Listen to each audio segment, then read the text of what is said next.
알겠습니다. 그러면 조선해운 얘기 좀 해볼게요. 근데 이거 얘기 조금 어려운데 한번 차분하게 들어보시면 어떻게 보면 그러니까 제가 오늘 어떤 투자자들은 이럴 때 투자를 해야 된다라고 얘기하는 사람도 있어요. 그러니까 주식 추천하는 거 진짜 아닙니다. 왜냐면은 저는 불확실성이 확실하게 있다는 말씀을 좀 드리고 싶은 건데 원래 불확실성이 있을 때가 주가가 눌려요. 요럴 때 사야 되는 거예요. 그러니까 나중에 지나고 보면, 그러니까 지나고 보면 모든 게 쉽지만 지나고 보면 아 그때 샀어야 되는데라는 생각이 들 수 있는 그런 상황이라는 거죠. 이게 올라갈 때 사는 것들은 좀 이렇게 따라 올라가는 거니까. 근데 약간 이게 긴가민가 싶을 때 판단을 하면은 물론 잘못되면 이제 골로 갈 수도 있고. 아니면 잘 되면은 아 그때가 매수 타이밍이 맞았구나라고 할 때가 있어요. 네네네. 근데 그게 진짜 저희가 그 지전에 그 배터리 소재 관련한 얘기 했을 때도 그 바이든 뭐 이런 얘기하면서 배터리 제조사들은 조금 부담이 있겠지만 장비라든지 소재 같은 데들은 오히려 좀 한 10년 있다 돌아보면 이때가 진짜 그 변곡점이었구나라고 돌아볼 수도 있다는 말씀을 좀 드렸었잖아요. 네네네. 그리고 실제로 뭐 이번 주에는 진짜 소재주 엄청나게 올랐더라고요. 엄청 많이 올랐습니다. 그러니까 어쨌든 뭐 단기 급등 같은 것은 좀 이렇게 조심해야 되겠지만 어쨌든 그 변곡점을 보는 것은 좀 중요하다는 말씀을 좀 드리는데 일단 좋은 얘기부터 해드리면은 조선업이 13년 만에 최대 수주량을 기록을 했습니다. 13년 만이요? 13년 만. 그리고 올해 상반기 기준으로 전 세계 발주량의 2위를 했는데 44%. 중국보다 조금 부족합니다. 근데 이건 사실 중국은 우리나라하고 직접적인 경쟁국이 아니에요. 그래요? 왜냐면 우리나라는 좀 고부가 가치 선박, 어려운 거, 비싼 거 이런 걸 주로 하고 그러니까 이제 중국 선박들은 대부분 그냥 그 자국에서 필요한 배. 우리나라보다 훨씬 더 선주사들이 많으니까 거기서 필요한 배를 조달하기 때문에 근데 그럼에도 불구하고 우리나라가 뭐 1등 할 때도 있고 2등 할 때도 있고 하는 거니까 뭐 경쟁력은 뭐 압도적이라고 보셔도 될 것 같아요. 그래서 지금 전년 동기 대비로는 720%. 네, 이게 코로나 때라는 걸 좀 감안하고. 그러네요. 근데 2019년 대비해도 거의 2배 넘게 수주가 늘었습니다. 네네네. 2006년 호황 이후에 13년 만에 달성한 상반기 최대 실적인데 여기에 그 선박의 어떤 내용만 보더라도 일단 고부가 가치 선박 비중이 61%입니다. 그래요? 네. 그러면은 뭐 LNG 운반선 이런 거는 뭐 가볍게 100%. 그냥 나오는 건 다 가져갑니다. 61척. 그리고 대형 컨테이너. 100%를 우리가 수주했다고요? 네, 100% 수주했다. 네네네. 그리고 컨테이너도 이게 작은 컨테이너 이런 거는 좀 잘 못 받아와요. 돈이 안 되나요? 아니야, 중국도 하니까. 중국도 중국이 싸게 하니까. 중국이 싸게 근데 해서. 대형 컨테이너 그거는 51%. 절반을 넘게 차지했네요. 그리고 원유 운반선도 자잘하게 탱커 조그만 거 이런 거는 또 취급 안 합니다. 중국이 해요. 중국도 중국이 하고 초대형 원유 운반선 같은 경우는 87% 이걸 한국이 따냈습니다. 여기에다가 또 하나가 그 연료가 친환경으로 바뀌거든요. 그러니까 LNG 운반선이 아니라 추진선. 그러니까 연료가 LNG인 경우에 전체 전년 대비 800%가 증가하고 발주량의 70%를 차지했습니다. 그러니까 친환경 선박에도 뭐 압도적으로 높습니다. 그리고 이제 하반기가 되면은 우리가 작년에 조선업을 뜨겁게 달궜던 카타르 백척. 요게 나올 거예요. 지금 그 해운사들을 좀 고르고 있거든요. 그 배를 받아서 운반할 수 있는 해운사를 고른 다음에 이제 발주가 나오거든요. 그럼 하반기에 발주가 나올 걸로 보입니다. 그러면은 하반기에도 수주가 꽤 잘 나올 거라고 전망을 좀 해볼 수 있을 것 같고 또 하나가 이제 저가 수주에 대한 얘기인데 신조선가가 지금 140을 찍었어요. 근데 140, 그러니까 신조선가 숫자를 보게 되면 되게 재미없어요. 이게 뭐 주간으로 뭐 1, 0.5 뭐 이렇게 올라가지고 별로 이게 실감이 잘 안 나거든요. 이게 연초에 한 125 정도 됐어요. 근데 이게 찔끔찔끔 오른다 하더니 140까지 왔는데 지금 현재요? 네, 그게 2011년 10월 이후에 처음입니다. 10년 만에 그러면 최고치군요. 예. 그럼 거기에 이제 뭐 초대형 컨테이너라든지 탱커, 컨테이너, LNG 운반선, 뭐 중고차 성가, 뭐 안 오른 거 없이 다 오랐습니다. 성과가. 그러니까 지금 수주가 들어오는 거는 다 좋다고 보시면 돼요. 거기다가 이게 조선원사하고 이제 그러니까 선주사하고의 그 가격 협상이라는 게 굉장히 중요해요. 여기가 보통 이렇게 짜잘한 배 하면은 뭐 좀 이렇게 이건 싼 거니까 한 2천억. 뭐 이렇게 협상을 하니까 이게 1%만 달라져도 몇십억씩 달라지거든요. 그러니까 이게 협상력이라는 게 굉장히 중요한데 여기서 한 수주 잔고가 한 2년 정도가 차면 조선사들이 배짱을 부립니다. 싼 거 안 받아요. 근데 좀 싸는 게 없다. 그럼 아유 좀 싼 거라도 좀 주시면 안 되겠습니까? 그게 2년 기준이군요. 2년 정도. 그러니까 내가 지금 장사를 그만둬도 한 2년 정도는 지을 배가 있다. 그럴 때는 이제 좀 어깨가 좀 펴지고. 그런 가격 협상력이 좀 높아지는 거죠. 근데 지금 이렇게 보면은 그 현대중공업이 연간 생산할 수 있는 배가 한 50여 척 정도 돼요. 근데 제가 이거 4월 기준으로 뽑았는데 좀 더 늘었습니다만 현대중공업의 수조 잔고가 한 그 당시에 105척. 그러니까 50척을 만들 수 있는데 잔고가 100척이 넘어요. 그럼 한 2년치 정도 쌓인 거죠. 그럼 한 4월 달부터는 이제 현대중공업의 어깨가 좀 펴진 거지. 제가 그 상반기에 좀 싸게 모셨던 고객님들은 이제 그만하시고 이제 슬슬 저 올려서 오시죠. 그러면 딴 사람 없습니까? 뭐 이런 분위기가 된다는 거예요. 그리고 현대 미포 같은 경우도 연간 한 60에서 70척 정도를 만들 수가 있는데 그 수주 잔고가 한 120척. 약간 이제 어깨에 뽕 들어가게 되는 시점이에요.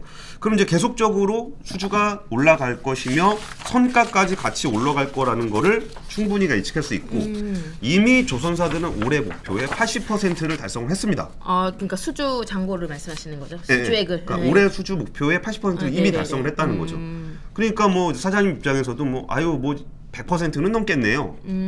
제가 뭐 하겠다고 한 거 정도 달성했으면 이제 저 월급 루팡 좀 해도 되는 거 아닙니까? 뭐 이런 분위기로 갈 수 있을 정도의 수주를 잡아놓은 거예요. 근데 조선업 주가가 지금 이 채팅창도 심각하네요. 우울하죠 주가. 그러네요. 주가가 굉장히 우울합니다. 이게 주가가 왜 우울하냐면은 최근에 그 후판 가격, 그 조선을 짓는 철 가격이 지금 한 80만 원 정도, 톤당 80만 원 정도 하던 거를 갑자기 포스코가 115만 원 주세요라고 불렀다라고 알려져 있어요. 80만 원 하던 거를 115만 원 불렀다고요? 근데 이게 그 후판 가격이라는 게 유통되는 가격이라는 게 있어요. 시장에다가 내가 얼마에 팔게요라는 가격이 있고 요 가격보다 한 20-30% 정도가 낮게 큰 고객들은 따로 거래를 해요. B2B로. 그러니까 115달러라는 말도 정확하지 않을 수도 있는데 이런 말이 왜 나오냐? 그냥 사적 계약이잖아요. 왜 나오냐? 그럼 조선사에서 와 해도 너무한 거 아닙니까? 할 때 이게 흘려요 언론에다. 야 115가 말이 되냐? 뭐 이런 식으로 언론 플레이를 합니다. 그러면서 이제 정부도 쳐다보고 있죠 이게. 저 정부 형님들 얘가 115달러래요. 115만 원이래요. 나한테 그랬어요. 근데 내가 얘기했다고 하면 안 되니까 익명의 조선업계 관계자에 따르면 이렇게 115달러가 나오는 겁니다. 근데 제가 그래서 좀 취재를 좀 해봤어요. 그랬더니 지금은 유통가가 한 110만 원 정도 되고 근데 그 포스코가 그동안 조선 3사가 받아갔던 건 한 80만 원 정도 그 정도 된대요. 그러니까 60만 원인데 115만 원이래요. 요건 조금 과장된 측면이 있어 보입니다만 어쨌든 이게 포스코가 이제 큰 형님이기 때문에 115달러를 딱 해버리면 이게 피곤합니다. 근데 이게 그 뭐 철강업체 입장에서도 불만이 많아요. 야 니네가 지금 몇 년 동안 힘들다고 한 번도 안 올려놓고 그러니까 이게 안 올리다가 올리니까 이렇게 비싸지. 그게 뭐 우리가 그동안 오래 참아주지 않았냐라는 게 하나 있고 지금 전 세계적으로 철강이 쇼티지예요. 그러니까요. 철강 가격이 굉장히 올라가고 있는 데다가 중국이 철을 안 내놓고 있습니다. 뭐 자국에서 쓰게 한다고요? 철을 안 내놓고 있기 때문에 밖으로 수출하는 애들도 별로 없어요. 그러니까 이제 철강 회사들이 얘기하는 거죠. 고객님 비싸시면 딴 데 가서 사시죠. 우리 왕서방한테 가서 사시지. 뭐 맨날 우리가 좀 비싸게 부르면 왕서방한테 가서 야 이거 싼데 너 그래도 나한테 이렇게 비싸게 받을 거야라고 하시지 않았냐 평소에. 의리 없이 우리한테 그러더니 가서 하셔라. 뭐 이런 얘기들을 하고 있는 거예요. 또 이게 슈퍼 의리구나. 그러니까 슈퍼 의리죠. 그랬는데 이게 그 후판이 연간 한 430만 톤 정도로 쓰는데 430만 톤이요? 그러니까 아까 톤당으로 얘기했었잖아요. 근데 톤당 한 2-30만 원, 그러니까 115만 원은 솔직히 좀 오바라고 보고 예를 들어서 한 100만 원에서 110만 원 정도 그러면은 한 톤당 한 20에서 30만 원 정도 올라간다고 보면 될 것 같은데 거기다가 30만 원 곱하기 430만 톤 그러면은 한 비용이 한 1조 3천억 정도가 손실로 잡히는 거예요. 근데 여기 이걸 기준으로 하면 수주 잔고의 30% 이상이 적자 수주가 됩니다. 진짜요? 그러니까 이미 받아놨는데. 그러니까 2천억에 해줄게요라고 해서 수술 받아왔는데 받아왔는데 후판 올라가 가격이 너무 버리면 올라가면 예. 그리고 이게 배짱 좋을 때 네, 배짱 좋을 때는 이게 뭐 지금 좀 비싸게 들어오시죠. 그리고 철강값 올라가면 더 주셔야 되는 거 아시죠? 네, 요거 네. 할 수 있는데 네. 우리가 아쉬울 땐 그걸 못 해. 그러니까 뭐 철강 가격 오르면은 좀 아쉬울 때. 배값도 싼데 저희 철강 가격 오르면 철강 가격 오른 거는 조선사가 책임지셔야죠. 그럼 예 알겠습니다. 이렇게 받아온 거지. 이게 여기서 이제 좀 어려워집니다. 조선은 수주하고 재무제표가 완전히 분리돼 있어요. 네. 그러니까 작년에 내가 수주를 했다. 네. 그러면은 이거를 배를 이제 설계를 해요. 1년 네. 정도. 그러면은 그 배를 이제 만들기 시작하면 네. 이걸 한 2년 정도 만들거든요. 네. 그러면 2천억을 받아왔다 그러면 이걸 쪼개요.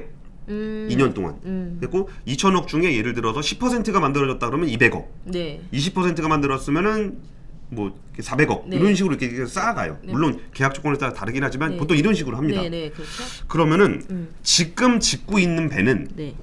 작년에 수주한 배야. 작년에 수주한 배인데 지금 후판 가격은 지금으로 치는 거예요? 그러니까 이 얘기 그 다음에 해드릴게요. 네. 작년에 수주한 배를 지금 만들기 때문에 네. 작년에 아쉬운 소리 하면서 저가 수주한 배를 지금 만들고 있어요. 네네네. 그러면은 실적이 안 좋겠죠. 저가 수주했으니까. 저가 수주했으니까. 이제 그게 실적에 잡히기 시작하니까. 근데 후판 가격이 올라갈 때는 이게 양쪽으로 막히는데 그러면 지금 고가로 수주한 배는 네. 좀 수주 조건 좋게 해서 받은 배는 실적에 반영되려면 2년 기다려야 되는 그러니까 거예요? 1년. 1년 기다려야 되는 그러니까 거예요? 내년에 잡힌다는 거죠. 내년부터 설계하고 하니까. 네, 그러니까 지금 설계해서 내년부터 짓기 만드니까. 시작하니까. 네네. 그럼 여기서 후판 가격은 어떻게 영향을 미치냐? 배를 짓고 있는 이 시점에 후판 가격이 올라가면 네. 여기다 반영을 해요. 그쵸? 내가 짓는데 철판이 비싼 걸 썼으니까 그러니까 지금 반영을 해야 되죠. 그리고 내가 수주를 받아 놓은 게 있는데 나중에 지을 때 보니까 후판 가격이 올라갈 것 같아. 네. 그래도 지금 반영합니다. 그래요? 네, 회계는 보수적으로 해야 되기 때문에 미래에 발생할 수 있는 그 손실에 대해서는 미리 반영하도록 돼 있어요. 네네네. 그렇겠네요. 물론 이걸 반영했다가 나중에 실제로 짓고 후판이 필요한 시점에 철강 가격이 훅 떨어진다. 네네. 그러면은 이게 환입이 됩니다. 그럼 이 시점에 안 그래도 저가 수주라 실적이 안 좋은 상황에서 후판 가격이 올라가는데 지금 미래에 지금 아까 얘기했던 그 좋은 물건들은 아직 실적에 반영이 안 된다는 거죠. 그러니까 2분기, 3분기 실적은 박살이 날 겁니다. 진짜 아이러니한 그런 진짜 상황. 아니죠.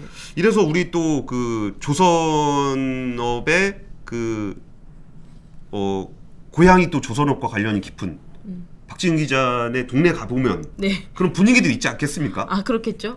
요새 뭐 좀 뭐가 좀 돈이 돈다. 네. 그럼 거기가 돈 돌기 시작하면 또 활기찬 동네잖아요. 네, 장난 아니죠. 네. 그러다 이제 구조조정한다. 그러면 막 사람이 없죠. 다 같이 힘들어지는 뭐 그런 상황인데 이게 임단협을 할 때 이게 되게 어려운 거예요. 딱 그래서 임금 협상을 하는데 사장님 수주가 이렇게 좋은데 좀 올려주셔야죠. 재무제표 좀 보시죠. 그렇게 하구나. 그리고 재무제표가 좋을 때 다음은 재무제표도 좋은데 좀 올려주시죠. 수주를 보시죠. 수주를 보라. 우리의 미래가 없다고. 우리 많은 직장인들이 참 아주 안타깝네요. 안타까운 일입니다. 근데 장기 계약 같은 걸 할 수는 없나요? 후판 가격을? 그게 장기 계약 뭐 연 단위로 하긴 하는데 연 단위로 하나요? 이게 사실 회계적인 이슈잖아요. 네네네. 그러니까 이게 그리고 협상의 문제고 회계적인 이슈라 이게 실질적인 기업 가치에 어떤 영향을 미치는지에 따르는 조금 이제 애매한 게 있어요. 그리고 이 정도 물량을 해지를 하려면 해지 비용이 더 들어갈 수도 있고. 근데 이게 아까 협상 조건이 좋아서 내가 좀 얻기 좀 힘들어갈 때는 그 가격은 반영하셔야죠 이렇게 갈 수도 있고. 네네네. 그게 아닐 때는 좀 아쉬운 소리 해가면서 그건 제가 책임지겠습니다 갈 수도 있는 거잖아요. 네네. 그러니까 이거를 딱 찍어서 내가 해지를 하겠다. 그게 별 의미가 없을 수가 있다는 거죠. 그렇구나. 그럼 여기서 이제 어려운 포인트는 뭐냐면은 네. 앞으로 이 보릿고개 2분기, 3분기, 4분기가 지나고 이 수주가 좋은 수주가 나온 것들을 그대로 반영했을 때 조선업은 어떻게 될까라고 생각하면 지금이 저점일 수도 있다는 거지. 근데 후판 가격이 더 많이 오르면 어떻게 돼요? 그거는 그러니까 그 부분이 맹점인 건데 후판 가격이 올라갈 때도 지금 어깨가 좀 펴져 있는 상황에선 상관이 없다. 어차피 그 가격을 전가해버리는 전가할 거지. 수 있으니까 네네네. 그래서 실제로 2004년에 보면은 네네네. 2003년이 빅사이클의 시작이었거든요. 네네네. 그때 철강사들이 철강 가격을 올려갖고 조선사들이 적자를 본다라는 기사가 굉장히 많이 나와요. 근데 올해 초에 현대중공업에서 IR을 할 때 그 얘기를 합니다. 네. 2002년 3년에 슈퍼사이클의 초입 같은 분위기라고 나는 생각한다. 물론 이게 회사 입장은 아니었고 그 IR을 했던 그 담당자의 얘기였는데 그러면서 비슷한 상황이 연출이 되고 있긴 해요. 그러면 요대로 해서 넘어가서 슈퍼사이클이 왔던 2003년 이후처럼 장이 갈지 네네. 아니면 진짜 말씀대로 후판 가격은 올라가는데 실질적으로 그런 수요는 딸리고 요래 갖고 좀 어려워진다. 그러면 또 어려워질 수도 있는 거죠. 그러니까 이 부분에 대해서 조금 어려운 판단이 있어요. 그리고 슈퍼사이클이 2000년대 초반에 있었다 그러면 네네. 사실 선박이라는 건 한 30년 쓰거든요. 네. 그러면 2000년, 2010년, 20년, 30년 정도 쓴다 그러면 아직은 슈퍼사이클이 와야 될 때가 아닐 수가 있어. 교체 수요가 있으니까. 네네. 그러면 이게 판단이 조금 어려울 수도 있기 때문에 제가 아까 전에 주식을 추천하는 건 아니지만 먼 훗날 많이 올라가 있을 때 돌아보면 그때였구나. 한번 쑥스러워지는 거 아니에요? 그러니까 만약에 오르면 제가 얘기해서 잘 된 거고 그러니까 지금 시청자분 시청하시는 분들이 제 얘기를 듣고 샀는데 올랐다. 그러면 가치강제 때문에 오른 거고 그리고 만약에 잘 안 간다. 그러면 가치강제에서 경고하지 않았습니까? 이렇게 된다는 거죠. 이게 조선업의 딜레마입니다. 아까 말씀하신 그 30년 된다. 근데 지금 받고 있는 그 선박들이 뭐 새로 생기는 LNG 추진선에 좀 많이 있거나 그렇게 되면 좀 얘기가 달라지는 거 아닌가요? 그렇죠. 이게 환경 규제인데 네네네. 환경 규제가 점점 강화되게 되면은 친환경 선박 쪽으로 많이 나가지 않겠느냐라는 전망을 대한민국을 비롯한 골드만삭스까지 해서 2017년부터 얘기했습니다. 네네네. 4년이 됐죠. 네. 하지만 슈퍼사이클은 오지 않았어요. 그러니까. 원래 IMO 2020이라고 환경 규제가 있었는데 그거를 대비하려 그러면 배 만드는데 3년 걸리니까 2017년부터는 발주를 해야 된다. 이 논리로 5년대 한 4, 5년째 울고 먹었습니다. 네네. 근데 아직까지 그런 흐름이 안 나타나는 게 배는 사이즈가 워낙 커요. 네. 그래서 굉장히 보수적으로 움직이는 경향이 있어요. 그럼에도 불구하고 이 사이클이 조금씩 그 환경 규제에 따라서 나오긴 하는데 이거를 제가 그 선주사들한테 물어보니까 공기자는 뭐 좀 환경 규제 생기면 차를 바꿔? 차를 살 때야 친환경 차를 사겠지만 있는 차를 바꾸진 않지 않냐. 그렇죠. 그러면서 뭐 디젤 차에도 뭐 DPF 같은 거 달아가지고 네네네. 똑같이 있잖아요, 배도. 뭐 달아가지고 할 수 있는 거. 거기 막 써 있는 거 있잖아. DPF 이렇게 써가지고 써 있는 그 차들 디젤 차들 많이 다니잖아요. 그게 환경 규제가 강화된다고 하더라도 이게 뭐 그러냐라는 얘기도 해요. 그래서 신조가 나올 때는 친환경 선박에 대한 니즈는 충분히 많이 있겠지만 그렇다고 해서 기존에 있는 선박을 바로 스크럽 해버릴 거냐라고 해서 지금 뭐하러 스크럽을 하겠어? 지금 해운이 얼마나 좋은데. 그래서 이 교체 수요에 대해서도 그렇게까지 과장해서 생각할 필요는 없다. 급진적으로 일어날 수 있는 그런 변화가 아니라는 거네요. 그 흐름은 맞지만. 그리고 근데 어쨌든 이 분위기 사이클은 꽤 될 수 있다. 이게 와 하고 가는 건 아니겠지만 어쨌든 그런 흐름은 좀 가는 게 있고 근데 흐름이라는 거는 항상 선형으로 움직이는 게 아니기 때문에 갑자기 와 하고 가버릴 수도 있다는 그런 얘기를 하는 거죠. 그리고 오늘 이제 조선 얘기는 삼성중공업 얘기 삼성중공업 얘기 해드리겠습니다. 지금 재무가 되게 안 좋을 거란 말이에요. 그러니까 아까 말씀드렸잖아요. 2분기, 3분기가 되게 안 좋을 거라고 막 적자가 막 몇 천억씩 들어올 거란 말이에요. 그러면은 재무제표에 문제가 생겨요. 그래서 삼성중공업은 증자를 하는 겁니다. 그래서 유상증자를 한다고 해서 주가를 한번 폭락을 시켰죠. 그러니까 이 상황에서는 자본력이 좀 더 튼튼한 회사가 유리해요. 그러면은 삼성중공업보다는 현대중공업 계열이 오히려 조금 낫다는 거죠. 어쨌든 버틸 수 있는 이 잠깐의 보릿고개를 그런 자본이 큰 회사들이 좀 낫다는 거죠. 그러면서도 저희가 이제 빠져나갈 구멍을 만들어야 되니까 삼성중공업은 재무적으로 문제가 있다라는 거를 아는 사람들은 다 알아요. 이게 적자가 크게 반영이 될 경우에 여기가 자본 잠식으로 갈 거라는 걸 다 알아요.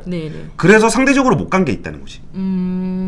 그리고 증자 이슈 때문에 주가가 훅 빠진 것도 있고. 네네네. 그러면은 저는 일단 좀 탄탄한 쪽을 보자면은 현대중공업들이 탄탄하다고 보는 거고 네. 이거는 기사적인 관점이고 네. 주식을 트레이딩하는 관점에서는 좀 다르게 볼 필요가 있다. 어떻게 보세요? 아 그거는 모르죠 제가. 네네네. 저희가 알 수 있는 영역이 네. 아니니까. 이거 탄소세 관련해가지고 선박 관련 내용은 없는지라고 말씀하셔가지고 잠깐 얘기를 어려운 거 물어보시네요. 네. 다른 얘기 좀 하고 계세요. 제가 아니 다른 얘기까지 필요 없고 제가 그냥 간단하게 설명해드리자면 네. 그 유럽 해안에 이제 오면 그 연료를 쓰잖아요. 네. 근데 연료에 대한 부가 가치 그 세를 매기겠다. 원래는 해운은 그 포함이 안 됐었거든요. 예. 그래서 그거를 하겠다라고 해서 이제 친환경 수요가 늘어날 수도 있고 예. 아니면 그걸 그냥 받을 수도 있는 거죠. 세금을 물릴 수도 있는데 그 세금을 물리는 방안이 두 가지라고 해요. 직접적으로 그 연료를 살 때 물릴 수도 있고 예. 배출에 따라서 물릴 수도 있는데 이게 정확하게 안 나온 것 같더라고요. 아직은. 그래서 그러니까 배출에 따라서 물리는 거는 그러니까 세금을 물리는 게 어려워요. 그러니까 세금은 WTO와 관련이 있기 때문에 네네네. 유럽에서도 하는 걸로 탄소 배출권을 이제 구입하는 형식으로 네네네네. 이제 좀 부담을 주는 건데 네. 어제 나왔던 얘기에는 지금 그린하우스 가스 뭐 요 부분, 그러니까 온실가스 배출량 줄이는 계획이 2025년까지 마이너스 2% 감축입니다. 네네네. 그렇게까지 크지 않다라고 볼 수도 있는데 네네. 선박은 사실 감축하기가 쉽지 않아요. 이게 뭐 하이브리드가 뭐 추가로 더 있는 것도 아니고 네네네. 뭐 그래서 좀 어려운데 2030년에 6%, 2050년에도 한 75%. 넷제로가 안 돼요, 항만은. 그러니까 어쨌든 이 온실가스 규제가 이제 시작된다라고 보시면 될 것 같아요. 해운에 대한 온실가스 규제가 시작된다. 그 전에 없었는데 네. 이제 시작된다라고 보시면 될 것 같습니다.